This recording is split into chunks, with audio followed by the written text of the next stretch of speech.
Allah, He says, Ya ayyuhan nas. So many times in the Quran, Allah addresses, Ya ayyuhalladhina amanu. Oh, you believe. He says, Ya bani Israel. Oh, children of Israel. Here He's saying, Ya ayyuhan nas. It's all the people. He said, Inna khalaqnaakum min dhakrin wa untha. Indeed, we have created you from what? One dhakr, one man, or one untha, one woman. وَجَعَلْنَاكُمْ شُعُوبًا وَقَبَائِلًا. And from those two souls, we made you so many nations and tribes. For what purpose? Here we have harf lam. Harf lam with kasras, li. There's so many ayahs in the Quran, Allah, He summed up the whole verse with just one letter, li. This li is showing why He created us from a male and a female into so many nations and tribes. Why? لِتَعَارَفُوا. So that we can come to know each other.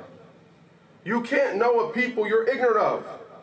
Allah, He wants us to come together as a people and to recognize our differences. The African is not like the European. The Arab is not like the non-Arab. The Chinese are not like the Indians. The Indians aren't even like the Pakistanis. And they live right next to each other and look exactly the same. So He says the purpose of creating us from male and female and creating us tribes and nations is for us to know each other. And He says, Inna akramakum indallah atqakum. Indeed, the most akram. Because Allah, He says, وَقَدْ karamana bani Adam. Indeed, we have honored all the children of Adam. The fact that Allah, He made us fi ahsana taqweem, in the greatest form, is showing the honor that He made us a human being. He offered this amana to the mountains and the skies and the sun and the moon. And they were afraid of it. And the people, they accepted it. This is Allah's ikram, His honoring us. And He says, indeed, the most honorable amongst you in the sight of Allah. In Allah means in His sight. Atqakum is that one who has the most taqwa, the most fear of Allah subhanahu wa ta'ala. And why we say God consciousness, we translate it as fear of Allah. Well, actually the word taqwa means protect yourself. Because when you know Allah subhanahu wa ta'ala's true maqam, His true position, that He's Rabbil Alameen, that He's the one who is Mudabbir kulli umur. Every affair is being brought to His throne, and He is deciding every affair in your life. Which drop of blood goes where? Which drop of water goes which place? These are all decided matters. Allahu Akbar. And when you realize Allah subhanahu wa ta'ala, Inna ala kulli shay'in qadir, He is on every affair with His complete ability. When He is on every affair of His complete ability, you realize that in any moment, Allah brought you into existence. In any moment, Allah can take you out of existence. We're not promised we have a good relation with Allah subhanahu wa ta'ala. We're not promised Allah subhanahu wa ta'ala loves us. We're not promised these things. We have to earn these things. If you do evil, Allah says, Inna Allah la yuhibbul zalimeen. Allah doesn't like oppressors. Allah doesn't love the oppressors. If you're oppressing people, don't expect Allah subhanahu wa ta'ala to love you, because Allah is not a liar. Allah has said the truth. Allah's word is truthful. And once you put yourself in the position to oppress somebody, you should be khawf. You should have a certain fear that Allah's word is truth. And Allah's decree is like lightning. It strikes wherever He wants the second He wants it. And once you realize Allah subhanahu wa ta'ala's true maqam, His true position, that He is able to do all things. He brought you in existence from nothing. He mixed two despicable fluids inside of a person's body and brought in 9 months an entire creation out of it. And it came out of a spot that you would never think a being could come out of. A tiny spot. But Allah subhanahu wa ta'ala, He does what He wills. Then from that tiny, unable to protect itself being, had to be nurtured by two parents, a family. Allahu Akbar. If no one was there to nurture us, that baby was just put on the ground, not a single human being would survive. Allahu Akbar. Allahu Akbar. Allahu Akbar. So this is, to know who Allah is to fear Allah. I use the example, it's very simple. If you had a friend that you knew he had the ability at any moment to think about you out of existence, just to think, you don't exist anymore, and you would stop existing, you might love that person the rest of your life, but you'd be terrified of him. Oh, let me make sure when I give him his glass of water, it's facing the right way. Let me make sure, when he calls me, I answer the phone. I don't want to not answer the phone because, I might be tired, but he's not tired. Allahu Akbar. This is Allah subhanahu wa ta'ala. He is the wali al-mu'mineen. He is the friend of the believers. Called aflaha al-mu'minun. Indeed, the believers are successful. The difference between life and death is iman. The kafir is not a living being. They're not alive. The Prophet ﷺ said the method between the hayy and the mayyit is the dhikr Allah subhanahu wa ta'ala. The difference between the living person and the dead person is the remembrance of Allah subhanahu wa ta'ala. The person who remembers Allah subhanahu wa ta'ala is like a living person. And the person who is completely ghafil and lives his whole life without knowing his Lord, without considering the person who created him, the being with all the power and strength, taking care of every single affair of his life. Wow. This person, he is like a dead person. He has no life. He's not connected back into the source. He's not plugged into the plug. His light bulb isn't even blinking. The only way to get this source of light is from Muhabbat Muhammad sallallahu alaihi wasallam, is to love Habibullah, Allah's beloved. He is that outlet that we plug into. He is the one Allah subhanahu wa ta'ala said, Alam nashrah laka sadrak. Indeed, we expanded your chest. There was no chest ever created that could handle the revelation of Quran, Allah's divine speech, except for Habibullah, Allah's beloved. And Allah has given us this ni'mah to be khayr ummah, to be best ummah, ukhrijul linnas, brought out for the people. What? Amr bin Ma'ruf wa nahy anil munkar. You have to command what is good and forbid what is evil. The Prophet said, we all know this. Whoever sees something evil and whoever sees something evil, he passes by, he should do one of three things. He should change it with his hand, or he should change it with his tongue, or he should hate it with his heart. And hating it with his heart is the least form of iman. One who doesn't hate evil when he sees it, he don't have the iman. He don't have the faith.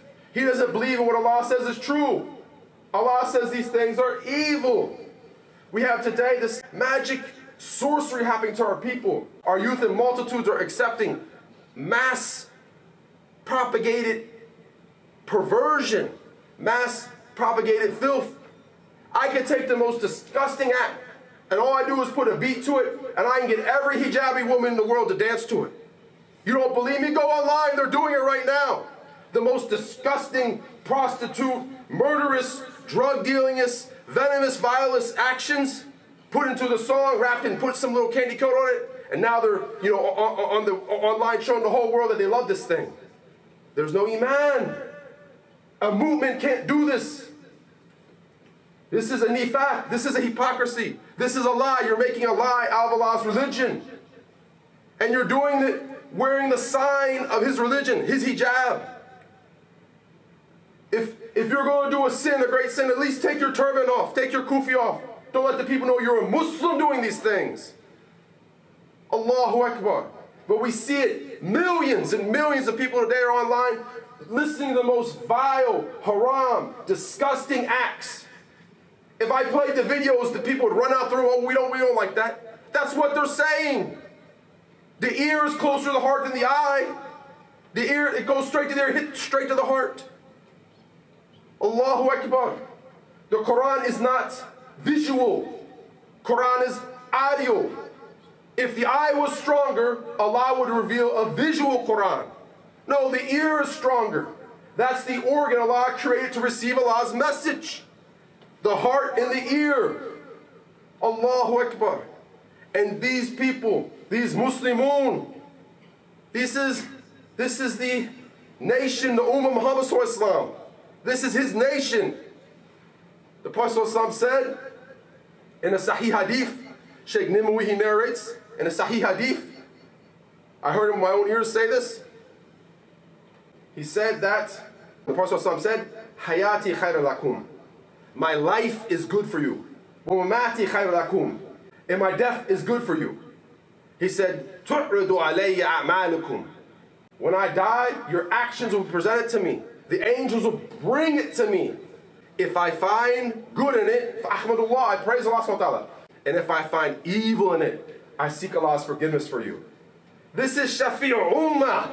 This is the intercessor for kullu bani adama. No person, no being, not Jibreel alayhi salam, not the biggest angels, not Hamid al-Arsh, not the carriers of the throne can handle this maqam of Habibullah. Not a single person, not a single creature can handle standing before Allah subhanahu wa ta'ala when Allah subhanahu wa ta'ala is most angry and going to him in all humility and putting his head on the ground and putting his head on the earth and saying what? Ya Allah, ummati, ummati, ummati. Oh Allah, my ummah, my ummah, my ummah. The ummah is running head first into its own destruction. Tribalism, racism, music, videos, video games.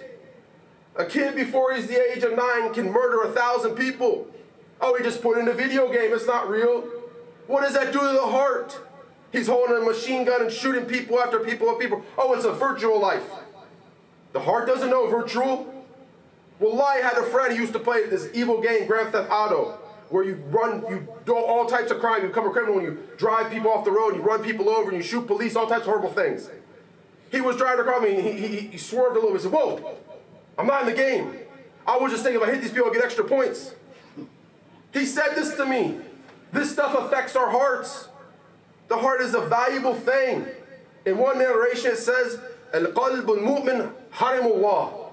The heart of the believers is Allah's sanctuary. وَلَا تَدْخُلْ فِي الْحَرَمُ اللَّهِ غَيْرِهِ. Do not put in Allah's sanctuary other him. وَقُلْ يَكَوْ هَذَا اسْتَغْفِرُ means. Indeed, the Prophet ﷺ is narrated in many hadith. It's in Bukhari. It's a very famous hadith. He says, إِنِّي بَيْنَ أَيْدِيكُمْ فَطَرٌ لَكُمْ. He says, indeed, I'm going to be the first of you to precede you in the day of judgment. وَأَنَا شَهِيدٌ عَلَيْكُمْ. And I'm a witness upon you. وَإِنَّ مَوْعِدَكُمْ الْحَوْض. Indeed, your promised place of meeting is that pond in Jannah whose cups are like stars and all the believers drink from. وَإِنِّي وَاللَّهِ لَا أُنظُرُ إِلَى الْحَوْضِ الْآنِ. Indeed, by Allah subhanahu wa ta'ala, it's like I'm seeing the pond right now.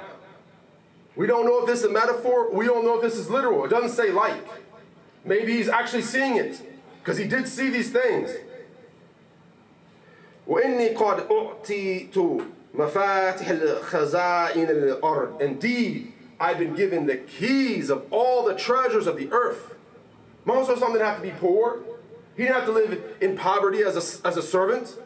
He chose servanthood. Jibreel alayhi salam came with him with a glass of milk and a glass of wine. He chose the glass of milk, the glass of poverty. He chose not to be a king. He could have been greater than Suleiman. He chose servanthood because of his humility. We as Muslims, we can't say, oh, I'm the Muslim, I'm better, I'm the king of the earth, I'm Allah's representative. Look at these dirty Kufar, their cows and this. Well, who are you? Nobody knows his maqam with his Lord. No one knows his station with his God. No one knows it. You don't know if Allah is accepting your actions or rejecting them. You might be worshiping Allah your whole life and thinking you're better than everyone else. And when Allah resurrects you, He shows you those people are better than you. He shows you all the amazing things they were doing that you weren't doing. You don't know. So He says, I've been given the keys to all the treasures of the earth. وَإِنَّ وَاللَّهِ مَا أَخَافُ عَلَيْكُمْ أَن تُشْرِكُوا بَعْدِي. This is very serious. He says, indeed, I swear to Allah, I'm not afraid that you're going to commit shirk after me. This idea that some man in the desert 200 years ago said the whole Ummah of Muhammad was mushrik. He said the Uthmani Khalifa in Turkey was mushrikun and waging war against him was wajib, and it was better to side with the British over the Uthmani Khalifa. This is historical facts. Kadhab ala Rasul. He's calling the Prophet a liar. He says, the Prophet said, what? Inni wallah, indeed by Allah subhanahu wa ta'ala, ma khafu alaykum an tushriku ba'di. I am not afraid that you'll commit shirk after me. He swore to Allah that He's not afraid we're going to go back to shirk. He removed shirk. That was His position. Remove shirk from the earth. He did it. He was successful. You don't find a single Muslim on the face of the earth with a statue of the Prophet ﷺ praying to it. It doesn't exist. It's never existed. This is Allah's mu'jiza ala ummah of Muhammad ﷺ. This is Allah's miracle on the ummah of Muhammad ﷺ. And this wretched person, kadhaba ala Rasul, he calls the Prophet ﷺ a liar. And he says the mu'min is a mushrik. Do you know who said what this was? It's in Sahih Bukhari. Abdullah bin Umar, he says that the Khawarij are the worst of Allah's creation. Kilabun nar, the dogs of hellfire. They said they take the eyes of the Quran that were revealed on the Kufar and they apply them to the Muslims. Allahu Akbar. So who was the Uthmani Khalifa? The Uthmani Khalifa at that time was all of Mecca, all of Medina, all of Jordan, all of Palestine, all of Turkey, all of Yemen, all of Iraq. They're all mushrikun in the 1800s. Not a single one of them understood Tawheed. Not a single alim from Ali Muhammad sallallahu alayhi wa sallam. The Prophet sallallahu alayhi wa sallam's descendants were the imams of those places. They were the imams there. And every time you pray, who do you pray for? Allahumma salli ala Muhammad wa ala Ali Muhammad. Oh Allah, bless Muhammad and bless the family of Muhammad sallallahu alayhi wa sallam. His Ali, his family is living today. I met dozens of them. Sheikh Haj Misri, min Ali Muhammad. My Sheikh of Mauritania, Sheikh Hisham Kabani, min Ali Muhammad. Sheikh Noor, min Ali Muhammad. Sheikh Nimawi, min Ali Muhammad. Muhammad Yaqubi, min Ali Muhammad. Sheikh Mahmoud Effendi, min Ali Muhammad. Kullu Hubab, all the Habibs in Halatul Maut in Yemen are from Ali Muhammad.